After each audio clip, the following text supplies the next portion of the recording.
네, 오늘 저희가 함께 깊이 살펴볼 자료는요. 주디아 펄과 데이나 맥켄지의 책 인과관계의 기초에서 발췌한 내용입니다. 네, 바로 그 책이죠. 흔히 상관관계는 인과관계가 아니다 이런 말 많이 하잖아요. 네, 그렇죠. 근데 이 자료들은 거기서 한 발 더 나아가서 우리가 왜? 라는 질문에 어떻게 과학적으로 답할 수 있는지 그 길을 보여줍니다. 맞습니다. 이른바 인과혁명에 대한 이야기인데요. 20세기 과학이 좀 꺼려했던 주제를 다시 중심으로 가져온 거죠. 아, 단순히 정보를 보는 걸 넘어서 그 속에 진짜 의미, 그러니까 원인과 결과를 파헤쳐 보자는 거군요. 네, 과거 통계학만으로는 좀 풀기 어려웠던 문제들 있잖아요. 예를 들면 흡연이랑 폐암 관계라던가. 네, 워낙 논란이 많았죠. 그렇죠. 또 뭐 정책 효과 같은 것들. 이런 걸 명확하게 분석하는 틀을 제시합니다. 관찰을 넘어서 개입의 결과나 심지어 상상 속 상황까지 다룬다는 게 흥미롭네요. 네, 아주 강력한 사고의 틀이죠. 그럼 먼저 왜 이런 인과혁명이 필요했을까요? 20세기 초 통계학은 뭐가 문제였던 건가요? 당시 통계학은 변수들 사이의 연관성, 그러니까 상관관계는 기가 막히게 찾아냈어요. 네, 데이터 분석하면 패턴은 나오니까요. 근데 뭐가 원인이고 뭐가 결과인지는 딱 잘라 말하기를 굉장히 꺼렸습니다. 아, 그 유명한 예시 있잖아요. 수탉이 울면 해가 뜬다. 네, 맞아요. 둘이 같이 일어나는 건 알겠는데 수탉이 해를 뜨게 하는 건 아니잖아요. 그렇죠. 이런 한계 때문에 흡연과 폐망처럼 정말 중요한 문제에서도 이게 원인이다라고 명확히 말하기를 주저했던 거죠. 아하, 그래서 인과관계를 제대로 다룰 새로운 방법이 필요했다 이 말씀이시군요. 바로 그겁니다. 그 돌파구를 마련한 게 주디아 펄의 인과관계의 사다리라는 개념이에요. 인과관계의 사다리요? 네, 우리가 세상을 이해하는, 그러니까 인과적으로 추론하는 능력을 세 단계로 나누어서 설명하는데요. 이게 아주 흥미롭습니다. 오, 어떤 단계들인가요? 자, 첫 번째 단계는요. 연관성, association, 즉 관찰입니다. 관찰이요? 네, 그냥 데이터에서 패턴이나 연관성을 보는 거예요.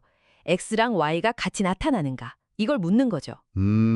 가장 기본적인 수준 같네요. 그렇죠. 대부분의 동물이나 놀랍게도 현재 많은 AI들이 이 수준에 머물러 있다고 펄은 지적해요. 정말요? 패턴은 잘 찾아도 왜는 모른다는 건가요? 네, 그런 셈이죠. 그럼 그 다음 단계는 뭔가요?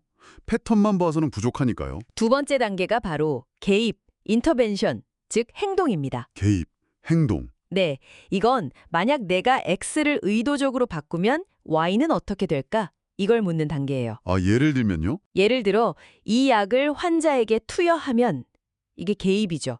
병이 나을까? 이렇게 묻는 겁니다. 네네. 여기서 펄은 두 연산자라는 아주 중요한 개념을 도입했어요.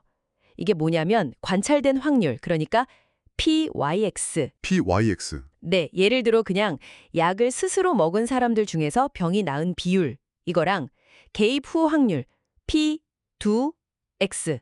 그러니까 약을 강제로 먹게 했을 때 병이 나을 확률을 명확히 구분하는 거예요. 스스로 먹는 거랑 개입해서 먹게 하는 건 다르군요. 그쵸. 스스로 약 먹는 사람은 다른 건강 습관 같은 게 결과에 영향을 줄 수 있잖아요. 아, 네, 그럴 수 있겠네요. 그래서 PY독에서 약의 진짜 인과적 효과를 보여준다는 거죠. 이 구분이 정말 중요합니다. 와, 그냥 보는 거랑 직접 해보는 것의 차이를 수학적으로 딱 정의한 거네요.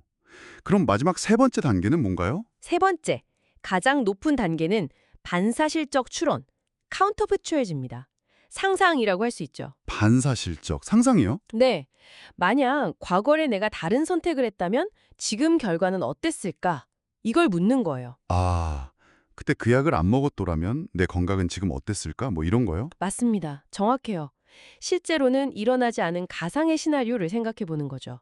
이건 정말 인간 고유의 능력과 관련이 깊어요. 후회나 책임감, 뭐 이런 것들과도 연결되고요. 와, 듣고 보니 정말 그러네요. 대단한 통찰인데요? 근데 이런 인과 추론을 도울 도구 같은 것도 있나요? 좀 복잡하게 들리기도 해서요. 아, 네, 물론입니다. 인과 다이어그램이라는 걸 아주 중요하게 다룹니다. 인과 다이어그램? 네, 변수들 사이에 인과관계를 화살표로 이렇게 그리는 거예요. 시각적으로 보여주는 거죠. 아, 지도처럼요? 그렇죠.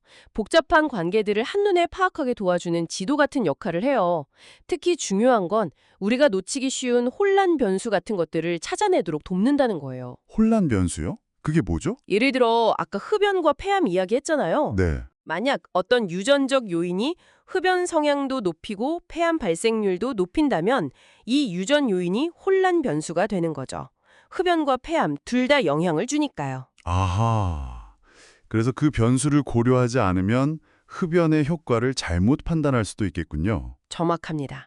다이어그램은 바로 그런 숨겨진 요인들을 명시적으로 드러내고 분석할 때 뭘 통제해야 하는지 알려주는 아주 강력한 도구죠. 그렇군요. 이걸 보니까 인과관계를 따지는 게 정말 체계적인 과정이네요. 네, 그리고 펄의 궁극적인 목표 중 하나는 바로 이런 인과 추론 능력을 인공지능, AI에게 부여하는 겁니다. AI한테요? 단순히 예측만 잘하는 게 아니라? 그렇죠.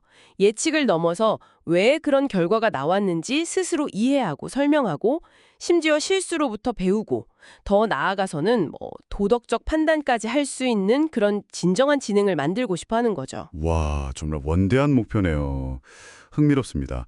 오늘 이렇게 쭉 들어보니 인과관계의 기초가 제시하는 건 단순히 데이터를 보는 방식을 넘어서 세상을 이해하는 방식 자체를 바꾸는 이야기 같아요. 맞아요. 왜? 라는 질문에 답하는 걸 넘어서 만약에 라는 상상력까지 과학의 영역으로 끌어들인 거죠. 정말 혁명적인 생각의 전환이네요. 네. 그래서 이 방법론이 통계학이나 컴퓨터 과학뿐만 아니라 의학, 경제학, 사회과학, 인과관계가 중요한 거의 모든 분야에 큰 영향을 줬어요. 네, 그럴 수밖에 없겠네요. 네. 정말 강력한 도구를 제공한 셈이니까요.